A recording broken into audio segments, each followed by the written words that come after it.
Let me tell you something that's going to sound completely insane. A few weeks ago, I flew out to Las Vegas and Los Angeles, two of the most visually spectacular places on the entire planet. And every drone pilot I know would have packed their absolute best gear, their most expensive, most capable, most trusted camera drone. I deliberately left my premium drone at home and took a 369 beginner drone instead. And honestly, I'm still not sure if that was brave or just completely stupid. That drone is the brand new Lito X1, and after 3 months of flying it across France, the UK, Las Vegas, and Los Angeles, I want to give you the most honest, most thorough review of this drone that you will find anywhere online. Because here's the thing, by the end of this video, you're either going to want to buy one immediately, or you're going to thank me for saving you from a really expensive mistake. Either way, you need to watch this until the very end. Trust me on that.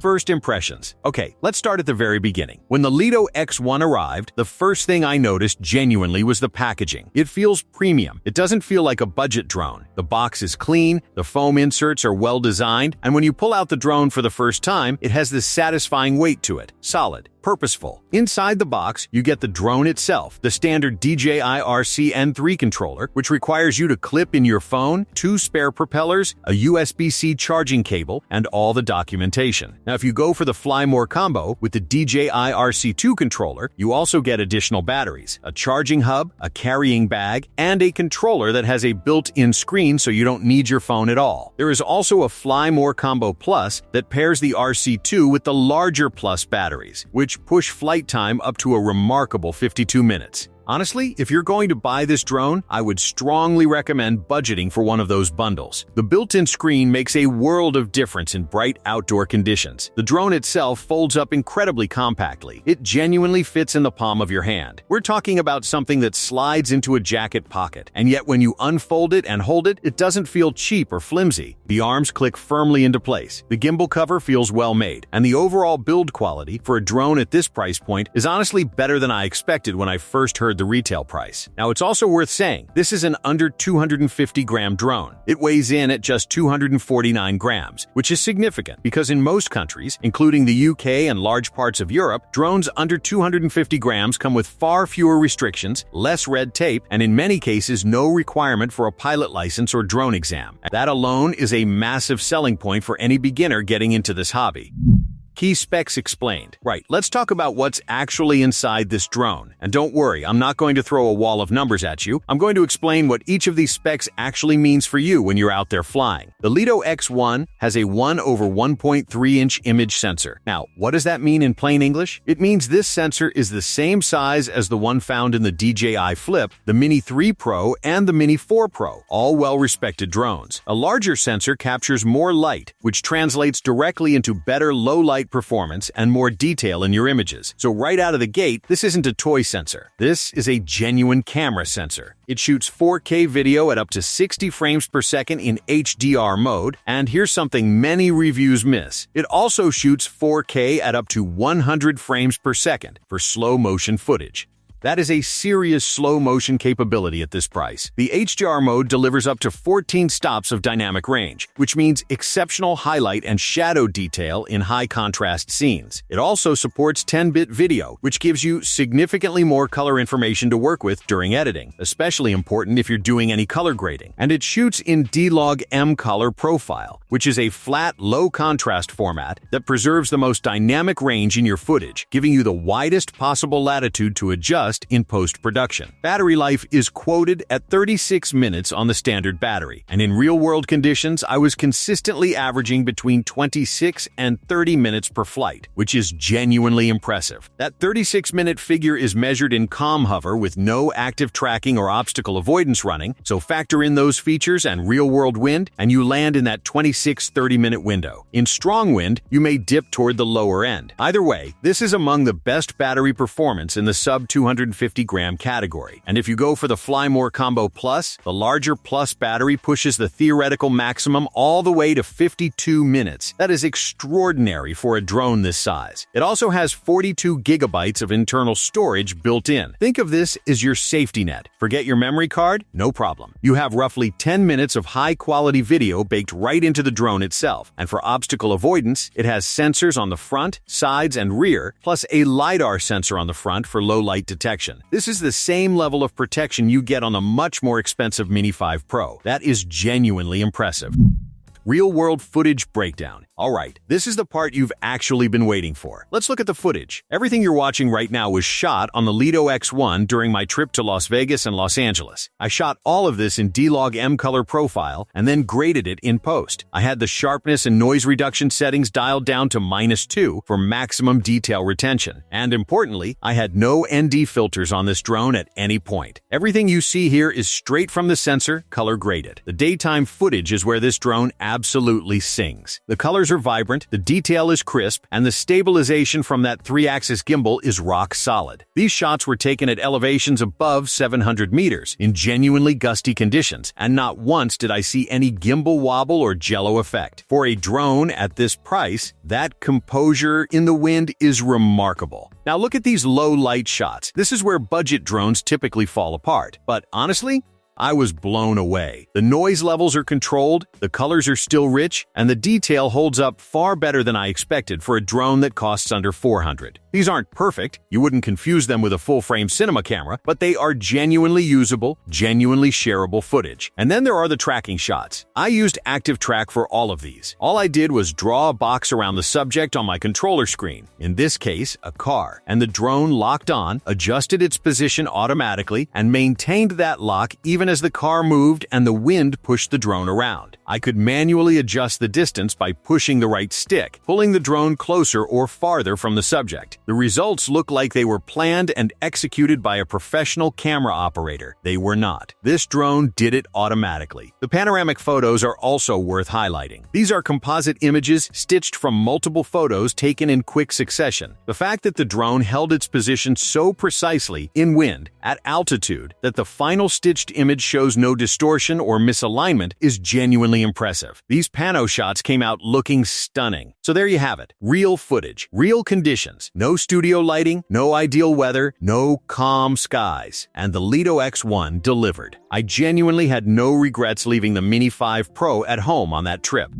LTO X1 versus DJI Mini 5 Pro. Now I know exactly what many of you are thinking right now. Okay, but how does it actually compare to the Mini 5 Pro? It's a fair question, and I want to give you a completely honest answer, no bias, no sponsored nonsense. Let's start with where the Mini 5 Pro wins, because it absolutely does win in some areas. The Mini 5 Pro has a significantly larger sensor, a full 1-inch sensor, versus the X1's 1/1.3 inch, and that is a meaningful difference. It translates to noticeably better dynamic range, superior low-light performance, and more latitude in post-production. The Mini 5 Pro also shoots 4K at up to 120 frames per second for slow motion, compared to the X1's 4K at 100 frames per second, a small but real advantage for action footage. And the Mini 5 Pro has a 225-degree rotating gimbal that gives you true native vertical video at full 4K resolution, a real 9:16 capture without any quality compromise. If vertical content for Instagram Reels or TikTok is central to your workflow, that rotating gimbal genuinely matters. The Mini 5 Pro also has a slightly longer maximum flight time and a more mature software ecosystem from years of DJI refinement. It costs roughly 2 to 2.5 times the price of the X1, and in terms of pure technical image quality, it earns that price difference. But here's where the LTO X1 fights back, and fights back hard. The X1 records native 7K vertical video. This is not a digital crop from 4K, it is a dedicated vertical recording mode. And 2.7K vertical is still genuinely impressive when viewed on a phone or standard social media feed. For Instagram, for TikTok, for YouTube Shorts, the average viewer will not be able to tell the difference between this and the Mini 5 Pro's full 4K vertical. I've tested this. People cannot tell. The obstacle avoidance on both drones is functionally equivalent. The active track systems perform at a very similar level. The internal storage, the build quality, the wind resistance, all comparable. And the X1 comes in at a price that makes the Mini 5 Pro look like a luxury item. If you're just starting out, or if you want a travel drone that you won't be heartbroken about if it gets damaged, the X1 makes a compelling case. The honest verdict? The Mini 5 Pro is the better drone, but the LTO X1 might be the smarter buy, depending entirely on who you are and what you need.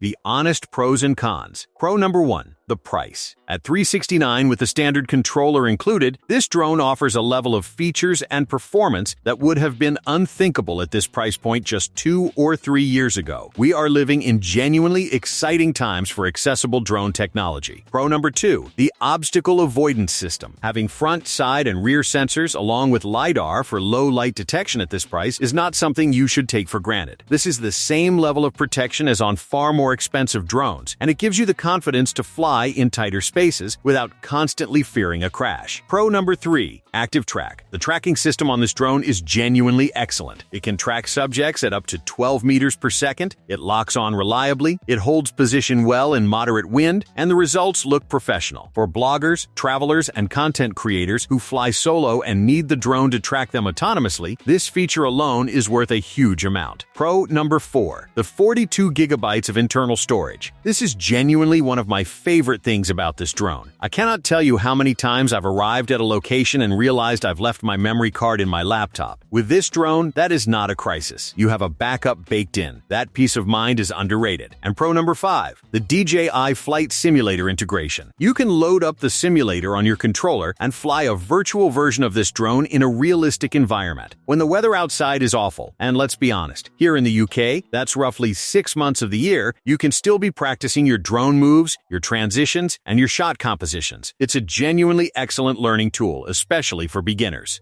Con number 1, vertical video resolution. The X1 does have a dedicated native vertical video mode, which is great, but it records at 2.7K rather than the full 4K that the Mini 5 Pro delivers using its rotating gimbal. On a phone screen or social media feed, that difference is invisible, but on a large monitor or TV screen at full resolution, the gap becomes apparent. If maximum vertical video quality is non-negotiable for you, the Mini 5 Pro's 4K native vertical via its 225-degree rotating gimbal is still the better solution. Con number 2, no vertical photo mode in camera. If you want a vertical still photo, you have to shoot it horizontally and crop it in your editing software afterwards. It's not a huge deal, and it takes about 10 seconds in Lightroom, but it's a small friction point that should really be there natively. This is the same limitation on the DJI Air 3 series, which I've been asking DJI to fix for years. I'm not holding my breath. Con number 3, no ND filter support out of the box. ND filters are neutral density filters that reduce the amount of light entering the lens, which allows you to achieve the correct shutter speed for that cinematic motion blur effect. The LTO X1 does not come with any ND filters included, and finding aftermarket compatible filters requires a bit of research. For beginners, this might not matter at all. For more experienced pilots who understand the 180-degree shutter rule, it's something to budget for. And con number 4, real-world battery life versus the stated figure. 36 minutes is the official spec. In calm conditions, you'll get close to that. But in any kind of meaningful wind, and most interesting locations are windy, you should be budgeting for 18 to 22 minutes per battery. If you're planning longer shoots, the Fly More combo with extra batteries is genuinely the way to go. Who is this drone actually for? So let me be very direct with you here, because I think this is the most useful thing I can tell you. The LTO X1 is not for everyone, and pretending it is would be doing you a disservice. If you are a complete beginner who has never flown a drone before, and you want to get into this hobby without spending a small fortune on your first aircraft, this drone is absolutely perfect for you. You get professional-level obstacle avoidance so you are less likely to crash. You get a simulator to practice with. You get a capable camera that will genuinely impress you when you review your first footage. And you get all of this for less than 400 pounds. If you are a traveler or an adventurer who wants a drone they can pack into a carry-on bag, take on any trip, and pull out whenever a stunning vista presents itself, this drone is absolutely brilliant for that. It is small, it is light, it is capable, and if something goes wrong, if it gets lost or damaged in the field, replacing it is not going to financially devastate you the way losing a 1,000-pound drone might. If you are a social media content creator who primarily publishes to Instagram, TikTok, or YouTube Shorts, and your audience is watching on their phones, this drone will produce footage that looks spectacular in that context. The cropped vertical video is not a problem for a mobile-first audience. However, if you are an experienced drone pilot who needs the absolute best image quality available, who shoots extensively in native vertical format for professional clients, or who requires maximum dynamic range for complex post-production work, workflows, the Mini 5 Pro is still the right tool for you, and no amount of savings on the X1 will compensate for those limitations at that level.